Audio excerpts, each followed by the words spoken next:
Orang yang berhati murni oleh Witness Lee.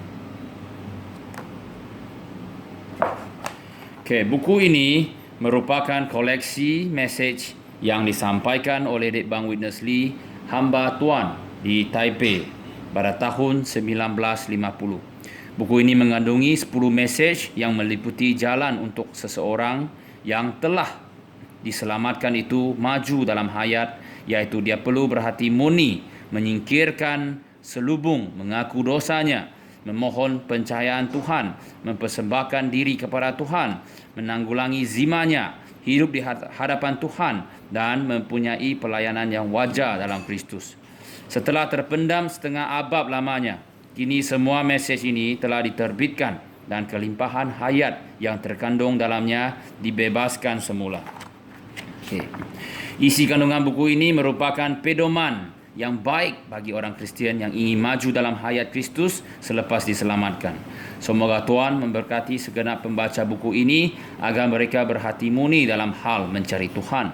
Sebagaimana yang dikatakan dalam Bible, berbekatlah orang yang murni hatinya, kerana mereka akan melihat Tuhan. Dalam bab 1, dia kata, 2 Korintus 3:16 berkata, tetapi apabila hati mereka berpaling kepada Tuhan, selubung itu diambil. Selubung berkaitan dengan hati. Seseorang yang mengejar Tuhan dan ingin berbahagian dalam pelayanannya haruslah bersama-sama dengan hatinya sekali. Sayang sekali, suatu masalah akan timbul, yaitu apabila seseorang itu datang, hatinya datang. Cara dia melakukan kerja juga datang bersama-samanya. Kita harus melihat bahawa Tuhan hanya mahukan hati kita. Segala benda yang lain akan disingkirkan dan dihancurkannya. Segala pandangan dan cara kita harus dihancurkan Tuhan.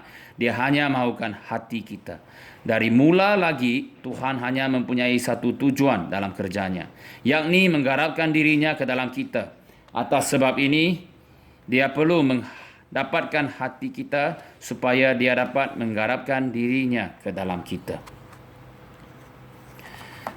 Matius 5:8 berkata, berbekatlah orang yang murni hatinya, kerana mereka akan melihat Tuhan. 2 Korintus 3:16 berkata, tetapi apabila hati mereka berpaling kepada Tuhan, selubung itu diambil.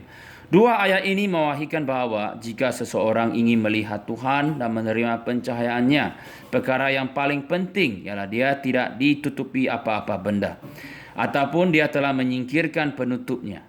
Orang yang berhati murni akan melihat Tuhan kerana mereka tidak ditutupi apa-apa benda.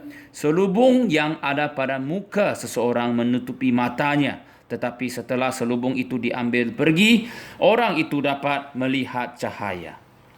Okey, dan saya terus ke bab yang seterusnya yang saya nikmati rangkap ini.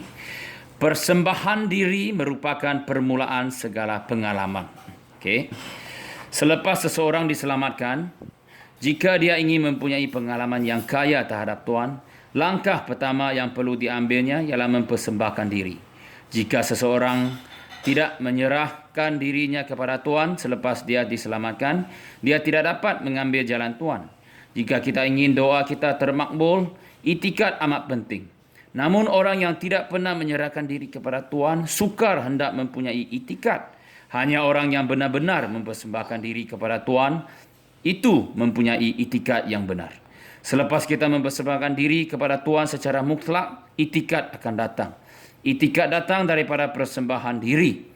Selain itu, jika seseorang ingin dimiliki Tuhan sepenuhnya, dia perlu mempersembahkan diri kepada Tuhan dengan sepenuhnya. Tidak ada orang yang dapat menjadi kudus tanpa mempersembahkan diri kepada Tuhan. Seseorang tidak dapat jaya jika dia tidak mempersembahkan diri kepada Tuhan. Seseorang sukar hendak melihat cahaya, melainkan dia mempersembahkan diri kepada Tuhan.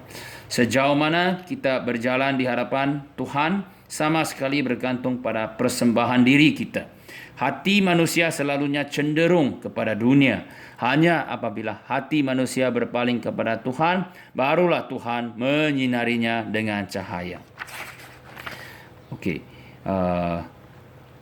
Dan buku ini juga merupakan satu buku yang sesuai untuk semua para remaja.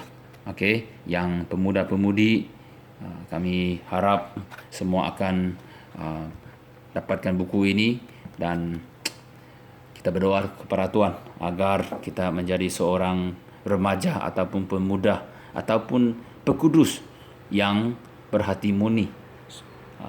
Kita ditanggulangi, kita disalibkan, dan hati kita ini murni dan hanya mahukan apa yang Tuhan mahu, hanya mahukan kehendak Tuhan dan melakukan kehendak Tuhan dalam kehidupan Kristian kita.